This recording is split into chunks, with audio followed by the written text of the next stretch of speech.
Certinho? Sim. Vamos embora. Olá, amigos e amigas da revista Coaching Brasil. Estamos aqui para mais um vídeo da nossa edição número 136, falando de um tema tão importante para a nossa humanidade e para o mundo como um todo, que são os IDGs, né? E hoje vamos conversar com o Diego Batista, que participou desse nosso dossiê, e seu artigo está absolutamente profundo, encantador, sequestra a gente, não deixa mais a gente sair dele, a gente quer ler mais e puxar as coisas e refletir, voltar e ler de novo. Então, recomendo demais que você acesse a nossa edição número 133, pegue esse artigo, esmiuça ele, tem muita coisa ali para você refletir por um bom tempo. Diego, seja muito bem-vindo ao nosso dossiê, gratidão imensa pela sua participação e por essa amorosidade de participar desse nosso papo aqui. Eu que agradeço, né? Tão incrível poder reunir um espaço autêntico, né, de reflexão sobre temas e experiências assim tão necessários para o momento que a gente está vivendo hoje. Esse é o chamado também, né, dos Objetivos de Desenvolvimento Interior. E esse espaço que foi criado pela revista Coaching Brasil, né, de reunir essas pessoas que vêm experimentando isso, assim, realmente ver a composição da obra, do dossiê também é uma coisa muito incrível, né? Como a complementariedade de cada pensamento, e para mim foi um lugar muito incrível de abertura para expressar, né, de uma maneira também livre, aquilo que eu venho praticando, estudando, como contribuição aí para o campo do desenvolvimento das lideranças e principalmente ajudar a gente a refletir como conseguir superar nossos desafios e problemas cada vez mais complexos que a gente tem vivido. E o caminho é para dentro e para fora, né? Esse é um pouco do que eu senti de trazer aí sobre a mudança sistêmica, né? Que a gente, os desafios, né? As barreiras para a gente alcançar essa mudança sistêmica que tão é necessária, né? Exatamente. E lembrando, né, pessoal, você que, não sei quando é que você está vendo esse vídeo, mas se você estiver vendo esse vídeo depois de julho de 2024, já tem a edição 134, que é a segunda parte sobre IDGs. Então, assim, temos duas edições falando sobre isso, uma riqueza imensa. Mas vamos lá, Diego, aqui na revista nós temos que cumprir certos protocolos. Então, tem uma primeira pergunta que a gente precisa fazer. E eu tenho certeza que você vai tirar essa pergunta de letra. Está preparado? É claro. Vamos lá. Diego Batista, quem é você? Já esperava que essa seria essa primeira pergunta mesmo, né? Ah, bom, eu acho que, antes de mais nada, sou uma pessoa que continua a se perguntar isso constantemente, né? E hoje já me defini de tantas formas e me apresentei de tantas formas, e aquela que mais me marcou mesmo foi até uma fixação com uma persona de empreendedor social, né, que durante 12 anos eu, né, criei e coordenei uma organização da sociedade civil, e em um dado momento eu percebi que essa identidade coletiva que eu assumi me caracterizou tanto ao ponto de aspectos da minha própria história pessoal eu acabar me desidentificando, esquecendo, ou deixando, né, para trás, né, que é parte da minha essência, né? Como, né, curitibano, 39 anos, canceriano, tem vários aspectos que a gente pode explorar, mas, né, nascido em Curitiba, como, né, filho de também curitibano, né, meu pai teve uma vida de superação, né, da pobreza para conseguir se colocar profissionalmente numa carreira pública. Minha mãe vindo do Rio de Janeiro, se encontra em Curitiba, e depois de um tempo vivendo em várias cidades do interior também, até chegar na separação dos meus pais, né?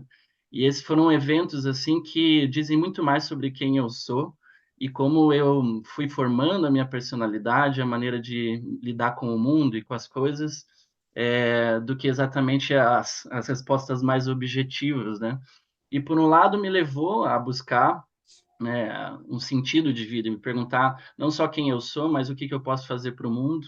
Aí fui estudar relações internacionais como uma curiosidade em relação a tudo que estava acontecendo e que me despertou ainda mais interesse, né, sobre os desafios complexos que a humanidade e o planeta estão vivendo e como a gente enquanto, né, nações estão tentando ou não conseguindo, né, resolver nossas questões comuns, né? Ou seja, o que passa pela lógica de atuação, né, tanto dos países que refletem suas próprias culturas, que refletem suas próprias histórias, e o mundo acaba sendo essas polarizações, né, de questões não lidadas muitas vezes e de grandes conflitos históricos, assim como eu tive na minha vida, e que eu não entendia que aqueles conflitos que eu percebia se tornariam até a motivação para eu empreender, né, socialmente, para eu criar o meu propósito de vida, não só para resolver minhas próprias questões, mas também tentar ajudar e colaborar, né, para resolver as questões do mundo, né? Então, durante muito tempo, eu apoiei, né, transição de vida de carreira e desenvolvimento de lideranças, né, em diferentes setores, no sentido da prática, né, do impacto social, ferramentas, metodologias, né? Eu lembro que eu fui guiado pela pergunta de quais eram as competências necessárias, habilidades e atitudes para um futuro sustentável, né? Então, isso foi lá por 2009, mais ou menos, né?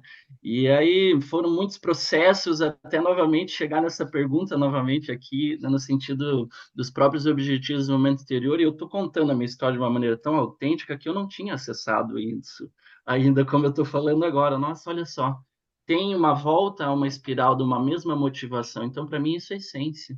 Com Na certeza. verdade, quando a gente encontra isso, todas as outras escolhas de vida que eu tive, eu acho que me levaram muitas vezes a ter estratégias conscientes, mas muitas foram reações às minhas próprias questões, né?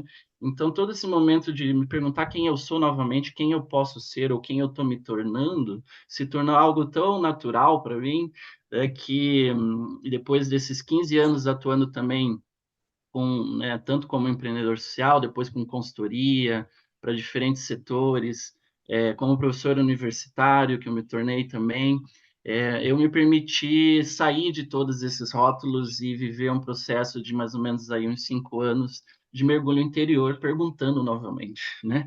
Não só quem eu sou, quem eu vim a ser, mas o que eu não estou vendo, né? Aonde Sim. estão os aspectos que formam aquilo que eu achava que eu era e que talvez estão influenciando, né, minha qualidade de vida, minha felicidade, minha realização, minha relação com, né, as pessoas, a minha família, com afeto, com trabalho, com, enfim, todas as dinâmicas da minha vida. Daí então, eu estou aqui recém, eu digo que eu estou me ressocializando, inclusive Sim. tentando me apresentar de uma nova forma, né? Então, há 2 anos eu estou trabalhando agora como mentor e consultor para ajudar também as pessoas a fazerem essas reflexões e essas transições de vida, de carreira, ou mesmo ter uma melhora na performance da sua atuação, para viverem mais autenticidade, né, seus propósitos de contribuir com a sociedade e com o mundo. E aí que eu chego nessa temática, né, dos objetivos do momento interior, também como uma das ferramentas para todo o trabalho que eu já vinha fazendo também conectado com os objetivos do momento sustentável, né, em diferentes frentes que eu já venho atuando.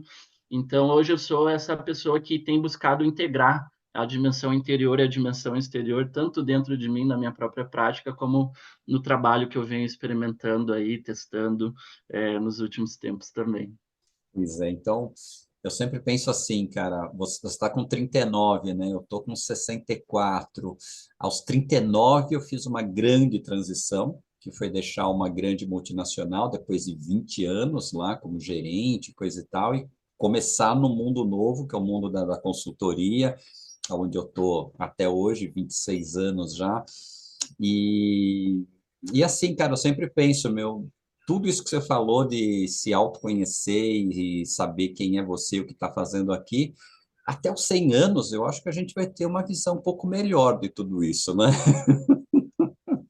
São ciclos, né, de maturidade, e no sentido não só da maturidade do tempo, espaço, mas principalmente no crescimento vertical, né? No sentido Exatamente. de perceber, independente da idade ou ciclo que esteja, né, que novo nível de consciência talvez nós estamos, né, cada ser, ou na maneira como a gente quer entender, eu olho muito Uhum, como um papel da alma e do espírito nos convidando à evolução no uhum, sentido do ego transcendente, aquele que olha a si mesmo com outro patamar, e aí convida, então, a dar esse passo, né? Existe esse chamado, e eu às vezes sinto que qual é esse chamado da alma nesse momento, né?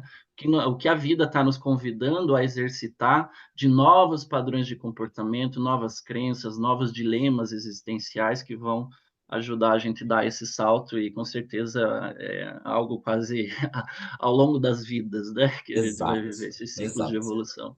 Muito bom. Então, assim, cara, eu lembro em 1989, eu ainda trabalhando na multinacional, e Peter Senge faz o lançamento do livro As 5 Disciplinas, que me impactou muito. E a primeira disciplina falava sobre autoconhecimento, né? E aí, agora, os IDGs, né, uma coisa nova, recente, que é um compilado de um conhecimento humano maravilhoso, colocado de uma forma absolutamente didática. E o primeiro ponto é o ser, né? É o ser. E o seu artigo, você explora isso numa profundidade absurda, né? E o título do seu artigo, A Mudança Sistêmica de Dentro para Fora, já traz duas coisas aqui que eu acho que são fantásticas, né? Primeiro é o sistêmico. As pessoas compreenderem o significado do sistêmico, eu acho um grande avanço na humanidade, né? E o outro é entender esse de dentro para fora. E as pessoas estão sempre acostumadas à mudança de fora, né? A mudança que vem de fora, o outro que tem que mudar, a empresa que tem que mudar, o país que tem que mudar. E eu acho que essa consciência de que lá fora só vai mudar quando mudar aqui dentro, e o lá fora é muito o reflexo do que está aqui dentro, eu acho isso importantíssimo. Então, me permita ler o comecinho do seu artigo, que diz o seguinte: as novas soluções para os desafios do desenvolvimento sustentável envolvem, antes de mais nada, a evolução do paradigma da sustentabilidade para a regeneração, ou seja, pararmos com estratégias de reduzir impactos para estratégias de recuperar e ampliar as capacidades de regeneração, empoderamento e autonomia. Diego, eu estou voltando de uma viagem de uma semana a Bonito, né? E lá nós conversamos muito sobre sustentabilidade, né? E é como você diz aqui, cada hora que a gente vê o jornal, a gente fala, o Brasil reduziu o desmatamento. Meu, não tem mais que falar em redução de desmatamento. Eu quero saber o quanto que nós rematamos, quanto é que nós acrescentamos de floresta, né? E eu acho que esse tema que você trouxe aqui, regeneração, é fundamental. Então, eu queria começar o papo por aqui. Está gostando desse vídeo? Esse é o momento de você deixar um like, inscrever-se no nosso canal e recomendar o nosso vídeo, compartilhá-lo com amigos e amigas que possam se beneficiar dele. Continue assistindo. Bom, é importante sempre honrar, né, as fontes e referências, eventualmente a gente traz pílulas de insights, porque já foram muito traduzidos, né, como as leituras do Design de Culturas Regenerativas, né, do Daniel Wall, que por sua vez já se inspira em outros trabalhos de outras organizações e consultorias, até chegar nas sabedorias ancestrais, né, e mais profundas que a gente já vem vivendo. Então, essas são concepções, né, em termos de realmente mudanças de paradigmas, né, no sentido de questionar como nós temos feito o desenvolvimento da civilização até então, né? Uma das perguntas mais emblemáticas para mim que vem assim no livro do Daniel Wall, por exemplo, e em todo o trabalho que ele tem feito é como podemos redesenhar a presença humana no planeta, né? Então, e ele traz o poder das novas perguntas, né? E de perguntas mais profundas que orientam o design, né? Ou seja, a realização de como nós temos hoje nossos sistemas econômicos, ecológicos, culturais, né? Que sofrem patologias no sentido de desconexão entre as pessoas, a natureza, uns com os outros, né? Tem a ver com um paradigma de pensamento que estrutura a base de produção, né, de lógica de se organizar, né, as diferentes instituições para acessar e fornecer os bens, serviços e toda a necessário para a sobrevivência da humanidade, né? Então a gente entende o que é esse paradigma de civilização e quando começa a perceber o que é sustentar então esse paradigma para que ele continue acontecendo, né? Essa é uma lógica que nos ajuda a analisar o que significa o próprio conceito e abordagem de sustentabilidade, né? E isso está muito, então, orientado à própria atividade humana, né? Mantendo os mesmos padrões, né, de produção, mas a gente continuar avançando, né? Então, essa lógica ela já é insustentável por si só. Então, Uhum. quando se convida a refletir, né, que não é só a gente reduzir os nossos impactos e sustentar o nosso padrão, né, de funcionamento, de como os sistemas estão atuando, mas redesenhá-los, né, fazer perguntas mais profundas da fonte né, do pensamento, ou seja, pensar junto com a natureza, né? Pensar como que os sistemas podem produzir a partir das suas capacidades naturais, né? Como fazer isso de uma integração que honre, né, os territórios, as biodiversidades, os biomas nas suas capacidades únicas, voltando àquilo que era né, o estado natural e apoiando a partir da atividade humana para que esse espaço tenha ainda mais resiliência e capacidade de se restaurar ao ponto de que a atividade humana, então, ela está atuando junto em harmonia com a natureza. Então, a gente está falando de uma mudança de paradigma muito grande. Eu escolhi começar por aí porque eu vejo que os ODIs é para chegar nos ODS, vamos Sim. dizer assim, de uma forma, ou que habilidades a gente precisa para o futuro sustentável, é justamente isso, né? Então, que habilidades? Talvez a gente está tendo habilidades voltadas a sustentar o mesmo padrão, a gente precisa de habilidades para regenerar novos sistemas, né? Criar essas culturas regenerativas está na base necessária de que modelos mentais, então, crenças, atitudes, comportamentos, valores são necessários para fomentar esses novos sistemas. E aí que entra esse processo de dentro para fora, né? Então, agora vamos falar um pouquinho sobre o que está impedindo isso tudo de acontecer de uma maneira mais forte, né? E no parágrafo seguinte você diz: tendemos a repetir soluções que reforçam os mesmos padrões de comportamentos, estruturas e sistemas, pois no fundo ainda estamos operando dentro dos mesmos níveis de consciência e modelos mentais. Entramos no negócio dos modelos mentais. A pergunta é, para quem está aqui nos ouvindo, que está fazendo, pessoa que está num cargo de liderança, seja ela em que nível for, que ele está conectado com isso, cara, é preciso mudar. Então eu entendi que eu preciso mudar. Qual é a grande dica? E aqui, ó, estamos aqui, ó, 2023, as pessoas querem dicas rápidas, hein? Então vamos lá, Diego. Capricha. Qual é a grande dica para que a pessoa consiga sair desses padrões de comportamento que ela está e romper modelos mentais para abraçar novos modelos? É. Fácil a Talvez pergunta, né? É, Fácil.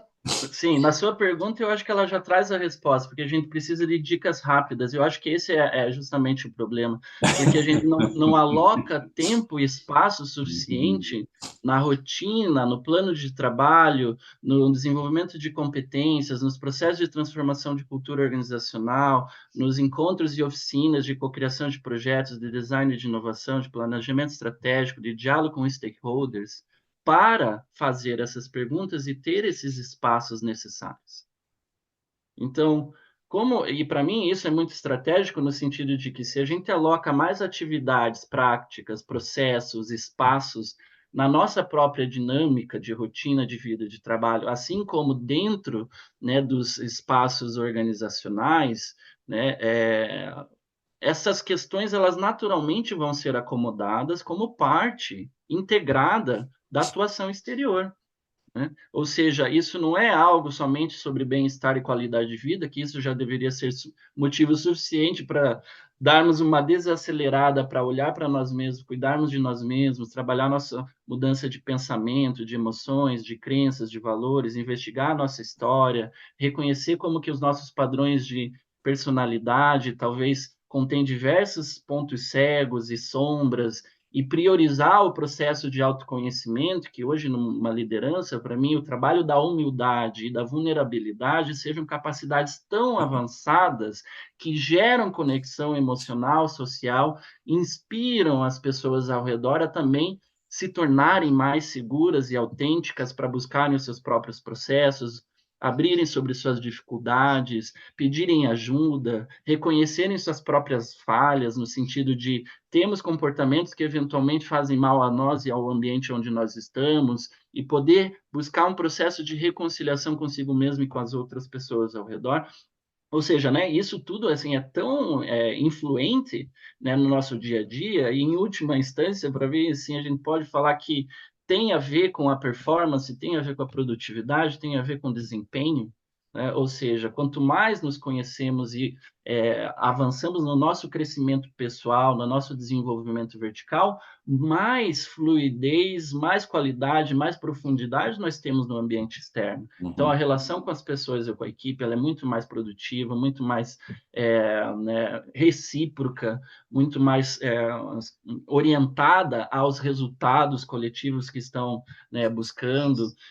A capacidade de inovar em produtos, em serviços, em processo, a relação com clientes, com parceiros, e até e principalmente, eu acho que é a lógica de que se nós existimos enquanto coletivos e organizações para ofertar algo que faça bem para o mundo, como que a gente desenha também novos produtos e serviços, entendendo necessidades não atendidas do nosso próprio público de uma maneira muito mais profunda também. Eu acho que tem uma lógica de transformação sistêmica, e é isso que eu quero também mostrar no artigo, a partir do momento que a pessoa simplesmente coloca mais tempo e espaço para olhar para si mesmo e ajudar as pessoas que estão ao redor a fazer o mesmo, no sentido de nos tornarmos melhor para fazer, né, Uhum. bem e ainda de uma forma melhor para o mundo, né? Então, a dica rápida é essa: reserve 15 minutos todo dia para fazer uma prática de desenvolvimento interior.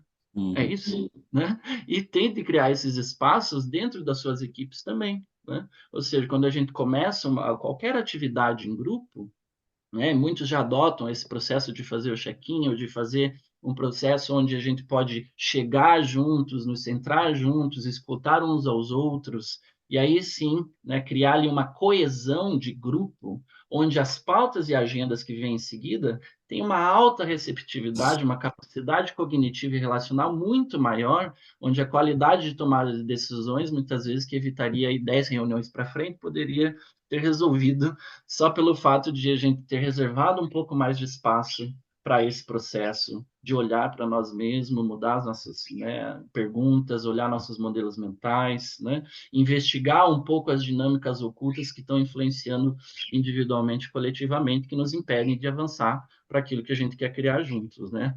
Claro que Legal. não é uma resposta simples e nem rápida, mas E eu queria que você compartilhasse também um pouco da tua experiência, principalmente organizacional, porque assim, para quem trabalha com treinamento, com educação corporativa, é muito nítida a diferença que tem entre turmas abertas e turmas fechadas dentro de uma empresa. Quando você faz um programa de desenvolvimento pessoal numa turma aberta, o pessoal que vem está na sintonia. Eles procuraram aquilo, estão sedentos por aquilo. Então, assim, o clima é maravilhoso, a relação, a empatia, tudo flui de um jeito maravilhoso. Quando você é convidado a levar esses temas para dentro de uma organização, porque um líder maior enxergou essa importância, a gente se depara com uma resistência muito grande dessas pessoas, principalmente por causa de preconceitos, né? Então vem aquele negócio, aquelas brincadeiras CCTI, a gente vai ter que sair abraçando árvore por aí, né? Então tem todo um trabalho primeiro para mostrar que não, você não vai abraçar árvore, não, o processo começa em você. E eu queria que você compartilhasse um pouco, como é que você tem visto a postura de lideranças dentro de empresas recebendo essa proposta de começar o processo por elas? uhum. Bom, nesse momento eu não tenho atuado tanto dentro de empresas, né? Eu estou muito mais nesses espaços livres e onde as pessoas estão vindo para os chamados, né? Tenho feito uma série de oficinas, mentorias em grupos, vivências, né? Online, presencial. Então, as pessoas que estão vindo, elas estão ressonando com o meu chamado. Foi uma Ah, escolha um legal. pouco mais, né, Uhum. pessoal e profissional de posicionamento, de trabalhar em ambientes que estão em sincronia e que estão mais na fluidez e que têm menos resistências e têm Sim. mais abertura. né? Então, acho que esse é uma escolha e, eventualmente, claro, a gente vai ter um espaço que possa ser, não, vamos dizer assim, como uma decisão própria, né, de automotivação, onde as pessoas vão estar naquele lugar, e eu entendo que muitas pessoas têm esse desafio, quem está trabalhando com consultoria, ou mesmo as lideranças dentro das organizações dando treinamento, né? E então eu acho que aqui é um outro contexto, e eu escuto muito essa né, frase, né, não vamos abraçar uns aos outros e nem árvore, né, não me tragam isso, né?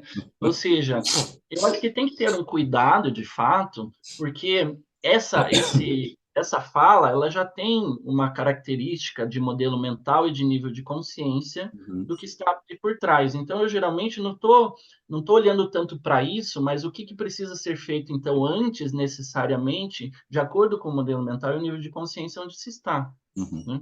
É importante a gente adequar a linguagem, o espaço e, principalmente, a escolha de práticas e de ferramentas para acessar aquela cultura, né? E criar um ambiente propício para que, aos poucos, o espaço vá por si só, criando um pouco mais de abertura para perceber a importância de outras práticas, né?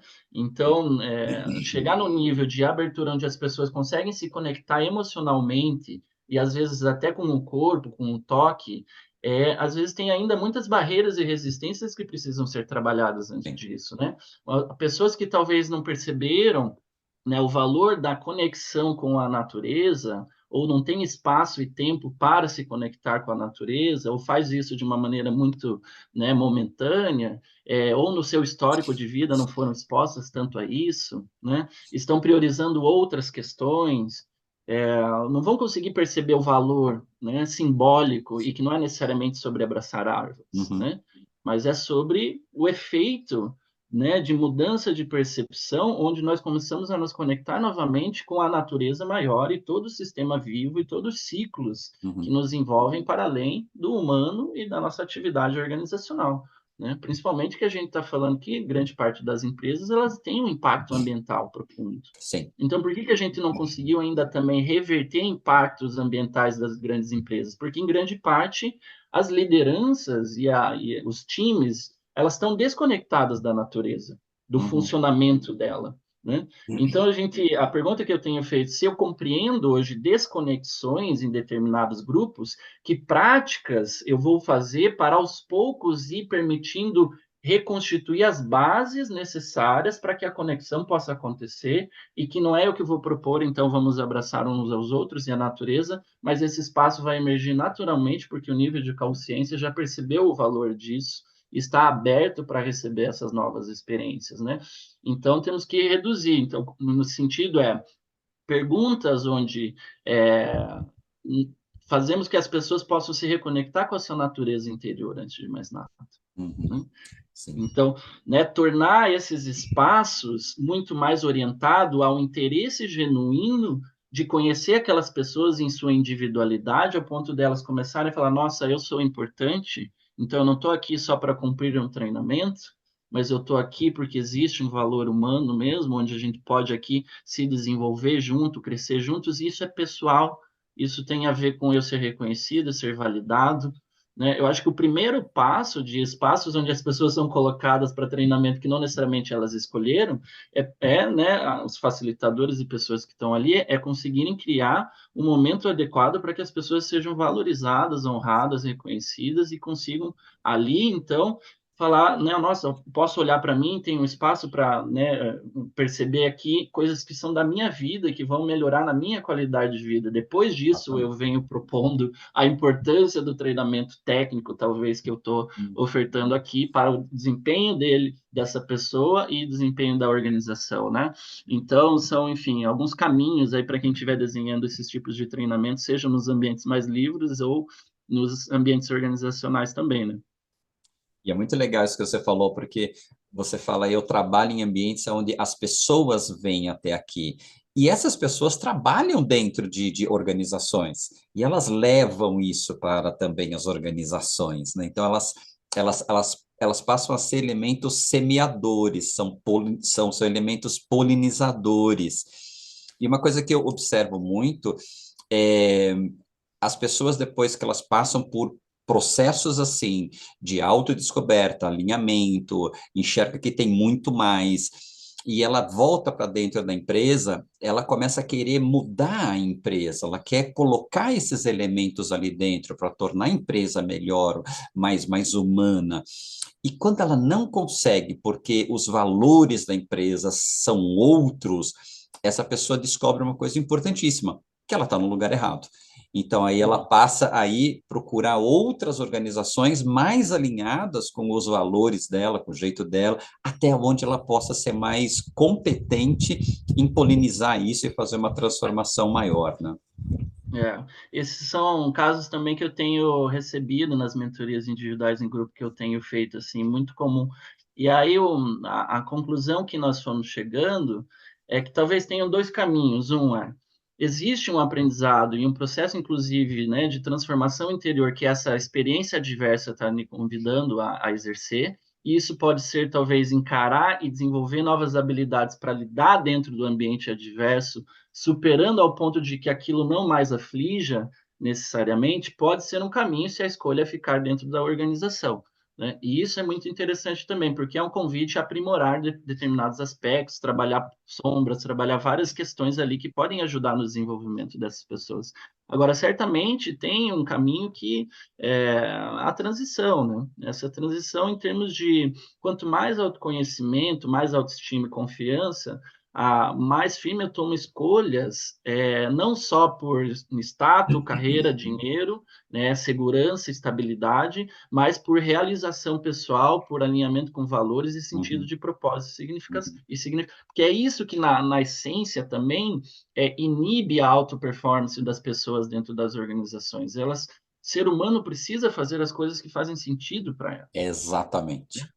Então, e perceber que o seu tempo e energia está sendo para algo que faz bem para si, faz bem para as outras pessoas, né? E Uhum, quando está num ambiente de alta pressão por, né, produtividade, resultados, performance, desempenhar atividades repetidas ou várias outras questões, então isso vai o brilho latente do potencial, né, das pessoas realmente fica abafado. Então, uhum. ou a organização muda para criar espaços onde a criatividade e o potencial seja realmente incentivado, ou né, realmente as pessoas vão ter desafios internos de conseguir superar a si mesmos para navegar naquele ambiente, ou se não, seguir aí realmente seu chamado, né, o seu sonho, e isso acontece muito, tem acontecido cada vez mais, né? Assim como eu vejo muitas pessoas firme, né, dentro das organizações, e isso é necessário, né? Então, acho que os dois caminhos são importantes, e aí depende de o quanto a pessoa pode tomar essas escolhas dentro daquilo que hoje ela tem condição, né? Ou seja, ampliar o seu repertório interno para dar conta das adversidades aonde está, e isso tem a ver com capacidade de autorregulação emocional, de cultivo do bem-estar, Uhum. de gerenciamento de níveis de estresse, né, de saúde mental, e até aumentar realmente competências e performance, né? Então, habilidades de escuta, habilidades de comunicação, de relacionamento, elas vão chamar para um outro lugar, né? Então, eu paro de ficar resistente e crítico a todo o sistema que está ao redor e começo a ter mais aceitação e fluir com outras visões mais estratégicas para influenciar o sistema de dentro para fora. Eu Uhum. admiro muito essas pessoas que estão nessa posição e realmente assim essa é a minha única percepção para que, por exemplo, níveis de, né, coordenadores, gerências, diretoria possam conseguir sustentar as pressões, né, ali organizacionais, né, superando a si mesmo, no sentido aumentando a sua qualidade interior. Uhum. Esse é um caminho, né? Agora, talvez estar muito exposto a um ambiente adverso que não está acessando a sua qualidade interna para estar bem, seguro, relaxado, fluindo na sua performance, ou seja, muito gatilhos para desestabilizar internamente, que aí vem os burnouts e várias outras coisas, eu acho que aí é uma decisão muito cuidadosa que cada pessoa precisa ter para antes de mais nada, se cuidar e conseguir ser fiel àquilo que é para si mesmo, né? E talvez confiar num caminho que vai despertar. E todas as pessoas que eu vejo fazendo essa transição, elas falam, ó, é difícil, é desafiador, né? Esse processo, mas eu me sinto muito mais autêntico, livre e feliz para superar todas essas questões no caminho que eu estou escolhendo hoje, né? Então é isso, são escolhas, né, da jornada de cada um. Então, quando eu deixei a empresa para montar a consultoria, o meu foco era trabalhar com equipes, né? Aliás, meu livro fala exatamente sobre isso, né? Trabalho em equipe. E logo em seguida, dois anos depois, eu conheci a cultura da cooperação. Isso fez uma virada na minha vida fantástica, porque trouxe luz para um ponto que era as equipes, principalmente as equipes autogerenciáveis, que eu estudei muito, elas se desfaziam por causa da competição interna. E quando eu conheço a cooperação, eu descobri que a cooperação é a saída para esse negócio, né? E quando começo a estudar a cooperação, eu vejo que a cooperação não é uma ferramenta, a cooperação é uma filosofia, né? Que está muito ligada, aliás, é um dos itens do IDG, né? O colaborar, que está lá no final, né? Está lá no final. Colaborar vem antes do agir, né?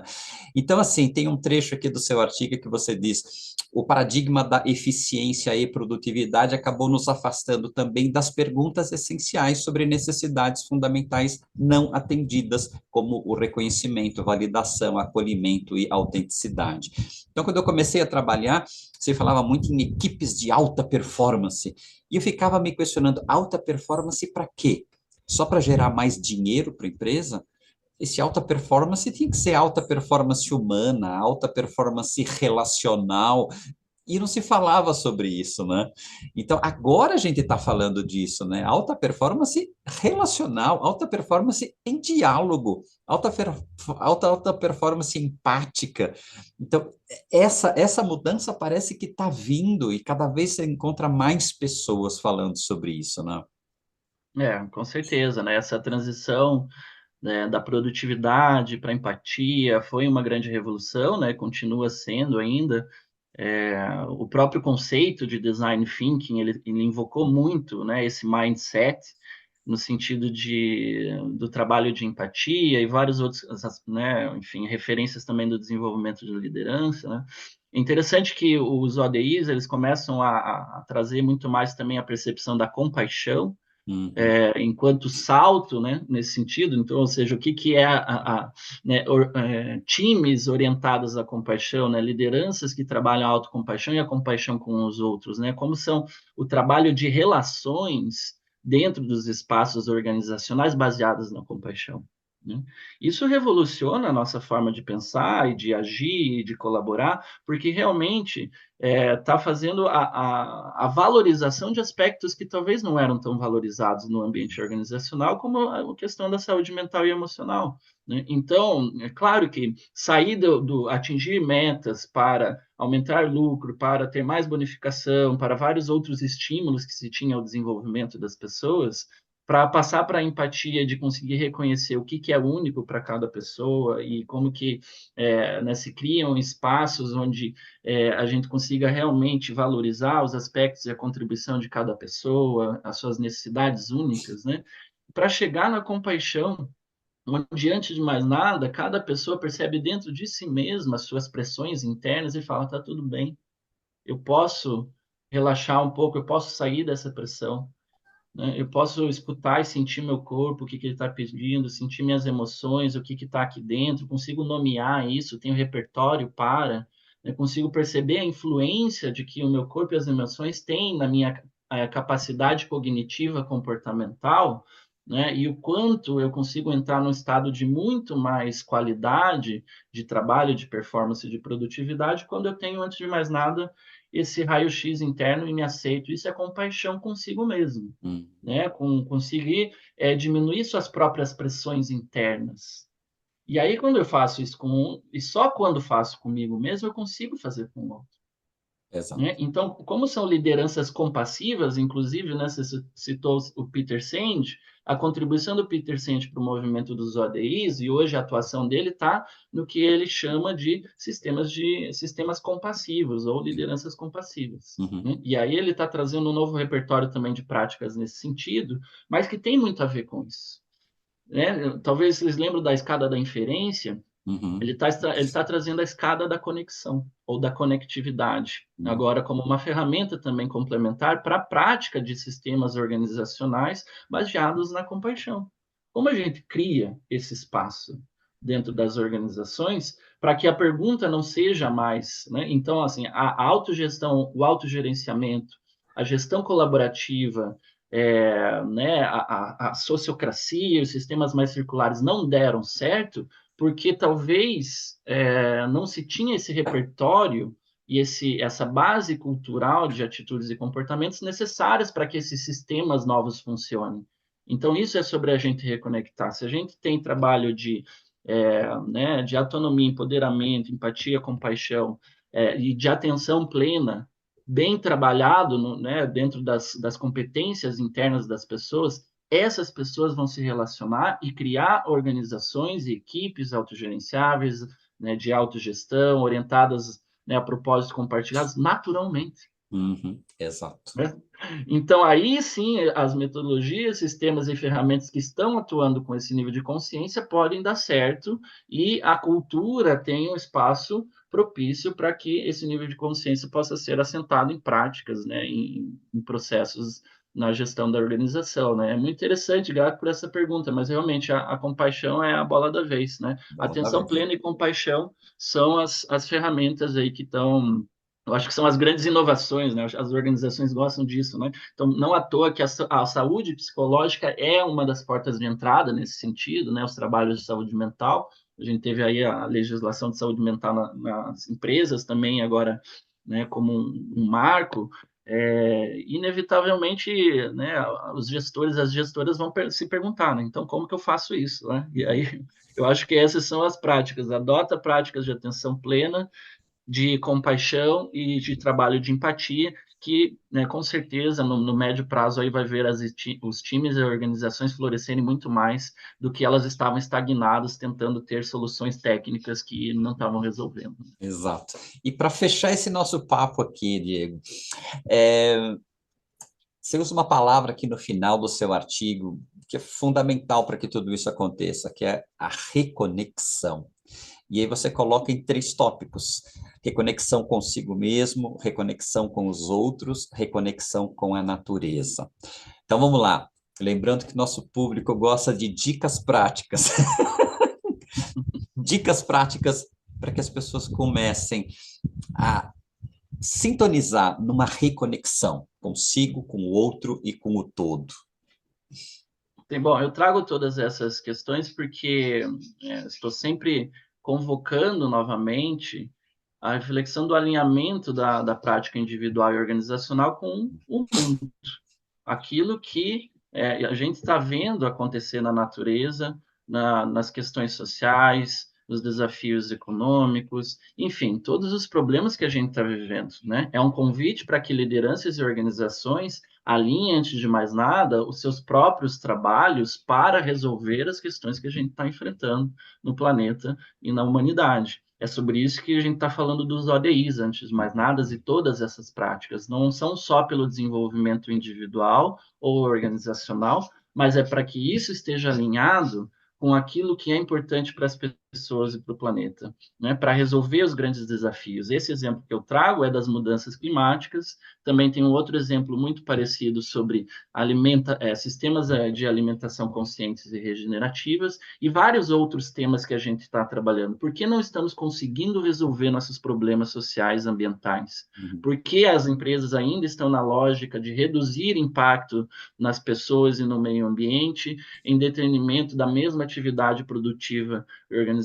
Então, assim, a primeira questão é porque, de uma forma ou outra, estamos desconectados de si mesmo, ou seja, a nossa bússola interior e dos nossos valores. Se a gente pergunta para qualquer liderança se você quer realmente, diretamente por uma decisão racional, fazer mal às pessoas e ao meio ambiente, né? A bússola interior dos nossos valores mais humanos vão dizer que não.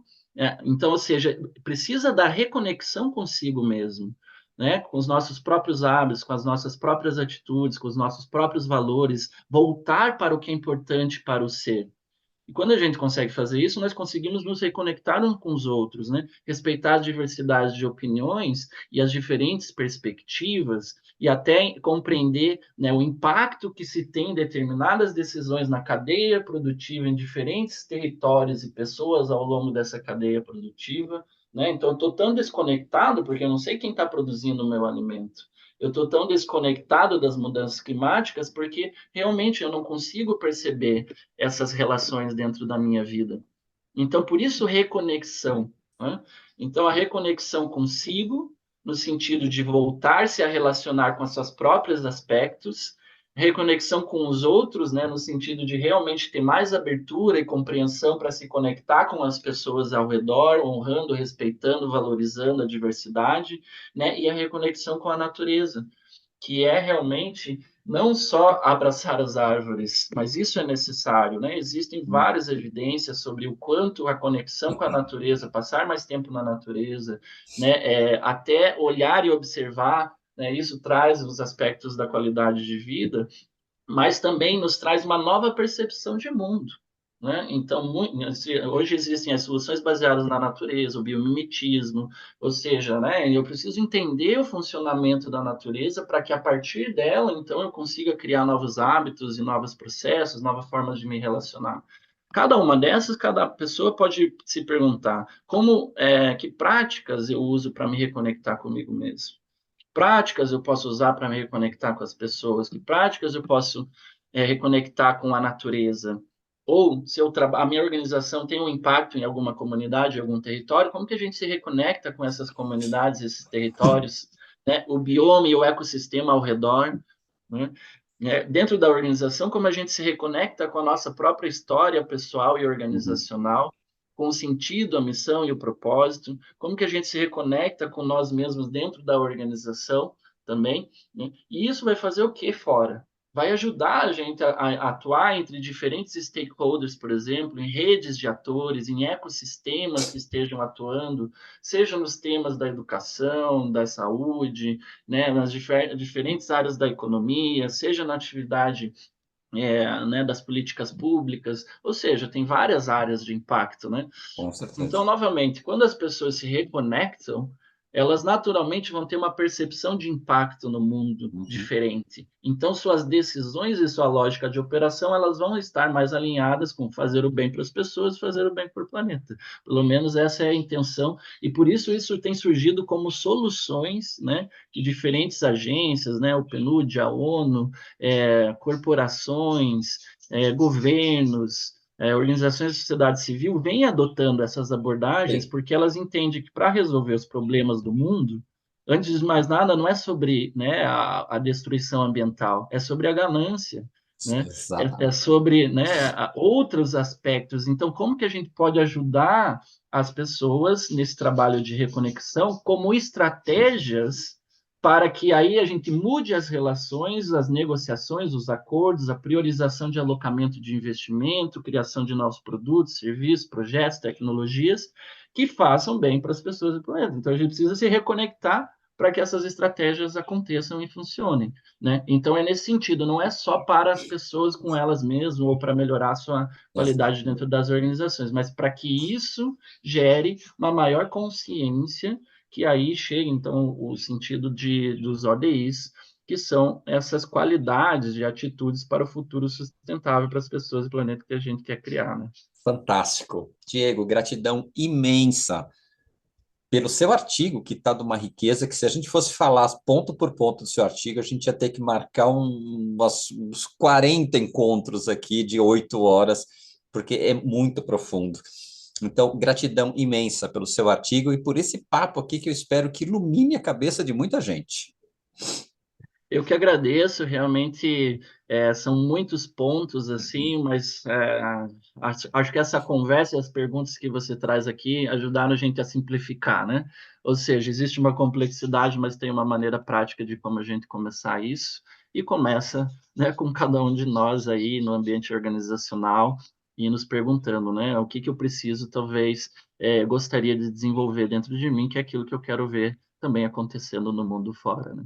É isso daí. E você que ficou até aqui nesse vídeo, é sinal de que você achou isso interessante, você gostou. Então, eu quero te pedir três coisas. Primeira, deixa um like nesse vídeo. Segundo, deixa um comentário contando para a gente que impacto esse vídeo teve para você.